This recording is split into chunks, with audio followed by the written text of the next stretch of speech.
Noong Martes ng gabi, naglunsad ang Iran ng malawakang pag-atake gamit ang mga ballistic missile patungo sa Israel na nagdulot ng paglikas ng halos 10 milyong katao papunta sa mga bomb shelter. Bagaman hindi naging matagumpay ang atake, agad nagbabala si Punong Ministro Benjamin Netanyahu sa Iran na sila ay nagkamali ng malaki at magbabayad para dito. Ayon sa mga opisyal ng Israel, umabot sa 180 misil ang inilunsad, ngunit sinabi ng Israel Defense Forces na marami sa mga ito ang na-intercept nila. Ayon sa Israel Defense Forces, naging epektibo ang depensa ng Israel. Tumulong din ang Estados Unidos sa pagtukoy ng banta bago pa ang atake at sa pag-intercept ng ilang missile.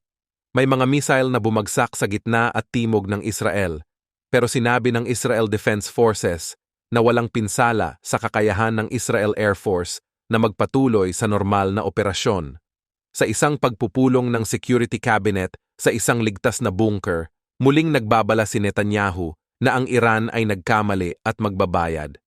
Sinabi niyang nabigo ang atake ng Iran dahil sa pinaka-advanced na air defense system ng Israel at nagpasalamat din siya sa tulong ng Estados Unidos.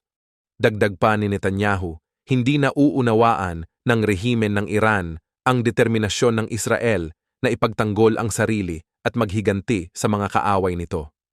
Binanggit niya ang mga lider ng Hamas at Hezbollah na hindi rin umano nauunawaan ang kakayahan ng Israel. Binigyang diin niya na sino mang umatake sa kanila ay kanilang gagantihan. Hinimok din niya ang mga bansa sa mundo na sumuporta sa Israel laban sa Tehran. Samantala, sinabi ng Iran na ang kanilang pag-atake ay ganti sa pagkamatay ng mga leader ng Hezbollah, Hamas at militar ng Iran. Binanggit nila ang pagkamatay ni Hezbollah leader Hassan Nasrallah at General Abbas Nilforoushan sa isang Israeli airstrike noong nakaraang linggo sa Beirut, pati na ang pagpatay kay Ismail Haniyeh, isang mataas na leader ng Hamas sa Tehran noong Hulyo. Sinabi ng militar ng Iran na tinarget nila ang 3 military base ng Israel. Isang opisyal ng Iran ang nagsabi na ang kautusan para sa pag-atake ay galing kay Supreme Leader Ayatollah Ali Khamenei na nasa isang ligtas na lokasyon. Noong Abril, unang direktang umatake ang Iran sa Israel gamit ang 300 missile at drone, ngunit napigilan ito sa tulong ng militar ng Estados Unidos at mga kaalyado. Gumanti ang Israel ng airstrike sa Iran, ngunit naiwasan ang mas malaking digmaan. Inutusan ni US President Joe Biden ang militar ng Estados Unidos na tumulong sa depensa ng Israel laban sa mga missile ng Iran at pabagsakin ang mga ito. Pagkatapos ng hating gabi, inanunsyo ng Israel Defense Forces Home Front Command na luwagan na ang mga restriksyon sa Central Israel, Jerusalem at ilang bahagi ng Northern Israel matapos ang atake. Ayon kay Israel Defense Forces spokesman Rear Admiral Daniel Hagari, patuloy na nag-ooperate ang Israel Air Force at magpapatuloy din ang mga malalakas na atake nila sa Middle East. Sinabi rin niyang naging epektibo ang pagtutulungan ng Israel at Estados Unidos sa pagtukoy at pag-intercept ng mga missile. Samantala, nagbabala ang militar ng Iran na kung gaganti ang Israel, mas matindi at mapanira ang magiging tugon ng Tehran. Ang mga puwersa ng Amerika ay handang magbigay ng karagdagang suporta sa depensa ng Israel matapos nilang tulungan ang Israel laban sa pag-atake ng Iran ayon sa isang opisyal ng depensa ng Estados Unidos. Muling inulit ni US Defense Secretary Lloyd Austin ang pangako ng Estados Unidos sa kaligtasan ng Israel sa isang tawag kay Defense Minister Yoav Gallant pagkatapos ng naturang pag-atake, ayon kay Pentagon spokesperson Pat Ryder sa isang pagpupulong. Tiniyak ni Austin ang matibay na pangako ng Estados Unidos sa depensa ng Israel at binigyang diin na ang US ay nananatiling handa sa gitnang silangan upang protektahan ang mga interes ng Amerika at ipagtanggol ang Israel. Ayon kay Ryder, naglunsad ang Iran ng halos doble ng dami ng ballistic missiles nitong Martes kumpara sa naunang direktang pag-atake nito sa Israel noong Abril. Ayon naman sa Public Security Directorate ng Jordan, na-intercept ng kanilang air defense systems ang mga missiles at drones na ipinakawala ng Iran patungo sa Israel, kagaya ng nangyari noong Abril. Ayon sa isang pahayag, ang Royal Jordanian Air Force at mga sistema ng depensa ng hangin ay tumugon sa ilang missiles at drones na pumasok sa airspace ng Jordan. May malawakang pagkondena mula sa iba't ibang bansa tungkol sa mga pag-atake na ito. Samantala, pinuri ng Hamas ang pag-atake ng Iran, sinasabing ito ay paghihiganti para sa pagkamatay ng leader ng Hamas na si Haniyeh at ng pinuno ng Hezbollah na si Nasrallah. Sinabi rin ng mga militante sa Iraq na suportado ng Iran na kung ang US ay sasali sa anumang kilos na laban sa Iran, ang mga interes ng Amerika sa rehiyon ay magiging banta. Binalaan din ng grupong tinatawag na Coordination Committee for the Iraqi Resistance ang Israel na huwag gamitin ang airspace ng Iraq para sa mga hakbang na tutugon laban sa Iran dahil magiging target nila ang mga base militar at interes ng Amerika sa Iraq at sa rehiyon. Ang pag-atake ng Iran ay naganap matapos maglunsad ang Israel Defense Forces ng isang limitadong operasyong panlupa sa timog ng Lebanon noong gabi ng Lunes hanggang Martes. Sa gitna ng mga babala ng Estados Unidos tungkol sa nalalapit na pag-atake ng Iran, nagsalita si Prime Minister Benjamin Netanyahu tungkol sa mga araw ng malaking hamon na darating. Hinikayat niya ang pagkakaisa sa Israel at pinaalalahanan ang publiko na sundin ang mga utos ng Home Front Command. Ayon sa misyon ng Iran sa United Nations sa New York, hindi nagbigay ng abiso ang Iran sa Estados Unidos bago ang kanilang pag-atake sa Israel. Mas maaga sa gabing iyon, naglabas ng babala ang Home Front Command sa mga residente ng sentral na bahagi ng Israel na manatili malapit sa mga bomb shelter o protektadong lugar kasunod ng mga ulat ng nalalapit na pag-atake ng Iran. Ang pinakahuling pag-atake ng Iran laban sa Israel ay nagdulot ng mas malaking takot sa posibleng paglala ng kaguluhan sa gitnang silangan. Inilunsad ng Iran ang pinakamalaking missile attack nito laban sa Israel noong Martes bilang tugon sa pagkamatay ng leader ng Hezbollah na si Hassan Nasrallah, kasama ang iba pa, ilang oras matapos ang limitado at lokal na operasyon ng Israel sa Lebanon laban sa grupong Hezbollah na sinusuportahan ng Iran. Ayon sa Israel Defense Forces, tinatayang umabot sa 180 mga missile ang pinakawalan ng Iran. Marami sa mga ito ay napigilan ng sistema ng depensa ng Israel, subalit ang ilan ay tumama sa Israel at sa West Bank. Ayon sa militar ng Israel, mayroong isang nasawi at ilan pang nasugatan sa nasabing pag-atake, bagamat hindi pa malinaw ang kabuuang lawak ng pinsala.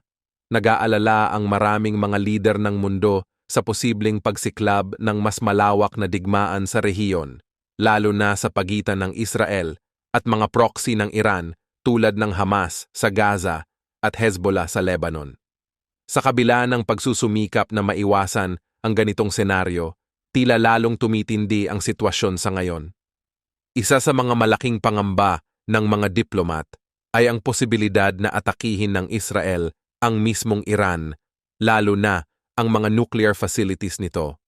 Pinuna ng mga pangunahing opisyal mula sa France, UK, Germany at European Union ang pag-atake ng Iran sa Israel at nagbabala sa posibleng mapaminsalang epekto nito sa rehiyon. Pinuri naman ni Pangulong Joe Biden ng Estados Unidos ang papel ng kanyang bansa sa pagpigil sa mga missile ng Iran. Ayon kay Biden, lubos na sinusuportahan ng Estados Unidos ang Israel at patuloy pa ring pinag-uusapan ng kanyang administrasyon at ng Israel ang nararapat na tugon. Bagamat matindi ang atake ng Iran, sinabi ng militar ng Israel na hindi naapektuhan ang kanilang mga operasyonal na kakayahan. Makalipas lamang ang ilang oras, binumba ng Israel ang mga target ng Hezbollah sa Beirut, kabisera ng Lebanon. Ayon sa tagapagsalita ng Israel Defense Forces, ipagpapatuloy ng Israel ang pagtugis sa Hezbollah at sinumang nagbabanta sa kanilang mga mamamayan. Dagdag pa niya, ang ginawa ng Iran ay isang seryosong aksyon na nagtutulak sa gitnang silangan patungo sa mas malawak na kaguluhan. Kikilos daw ang Israel sa oras at lugar na kanilang pipiliin. Ang sitwasyon sa gitnang silangan ay patuloy na mainit at ang susunod na mga hakbang ng Israel at Iran ay magiging kritikal sa hinaharap ng rehiyon. Ang kamakailang atake ng Iran sa Israel ay muling nagdulot ng pagtaas ng tensyon sa rehiyon at naging paksa ng mga pahayag mula sa mga opisyal ng Estados Unidos. Ayon kay Matthew Miller, tagapagsalita ng State Department ng Estados Unidos, ang pag-uusap tungkol sa mga posibleng tugon o paghihiganti ng Israel laban sa Iran ay isasagawa muna sa pagitan ng dalawang bansa bago ito isapubliko. Sinabi rin niya na hindi siya naglalabas ng anumang konklusyon ukol sa kung ang programang nuklear ng Iran ay isang lehitimong target ng Israel matapos ang naturang atake. Ipinaliwanag ni Miller na nais ng Estados Unidos na direktang makipag-usap sa Israel ukol sa mga aksyon na kanilang gagawin bilang paghihiganti sa atake. Aniya, mahalagang magkaroon ng malinaw na koordinasyon sa pagitan ng dalawang bansa bago magpahayag ng mga plano sa publiko. Ayon kay Miller, makikipagtulungan ang Estados Unidos sa Israel upang magbigay ng karampatang tugon sa tinawag nilang isang malalang eskalasyon mula sa panig ng Iran at tiniyak niyang magkakaroon ng mga parusa para sa Iran. Bagaman hindi idinetalye ni Miller ang mga magiging parusa para sa Iran, malinaw niyang binigyang diin na ang mga ito ay bunga ng patuloy na pakikipag-ugnayan ng Estados Unidos sa Israel at iba pang mga kasamahan. Binanggit niya na ang matagumpay na pagpigil sa atake ng Iran ay dahil sa mahusay na koordinasyon ng Estados Unidos, Israel at iba pang mga kaalyadong bansa, bagaman hindi tinukoy kung alin-aling mga bansa ang kasama rito. Sa usapin ng mga aksyon ng Israel sa mga nakaraang linggo, kinilala ni Miller na maaaring may mga aksyon ang Israel na maaaring magpalawak ng labanan, ngunit iginiit niyang ang mga ito ay may kinalaman sa pagpaparusa sa mga terorista. Bilang halimbawa, nabanggit niya ang pagkakapatay kay Hezbollah leader Hassan Nasrallah sa isang malaking pag-atake ng Israel sa Beirut noong nakaraang linggo. Ayon kay Miller, ang Iran ay ipinagtatanggol ang mga grupong terorista sa kanilang atake ngayon. Sa kanyang mga pahayag, ipinunto niya ang pagkakaiba ng mga aksyon ng Israel at Iran.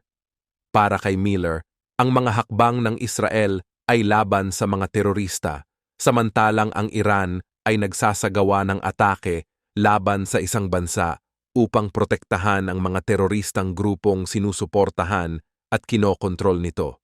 Sa usapin ng mga darating panghakbang mula sa Iran, sinabi ni Miller na ang kasalukuyang wave o bugso ng atake ay natapos na, ngunit hindi niya tiyak kung may iba pang bugso na susunod. Sa pananaw ng Estados Unidos, magiging napakalaking eskalasyon kung magsasagawa pa ng mga karagdagang pag-atake ang Iran laban sa Israel.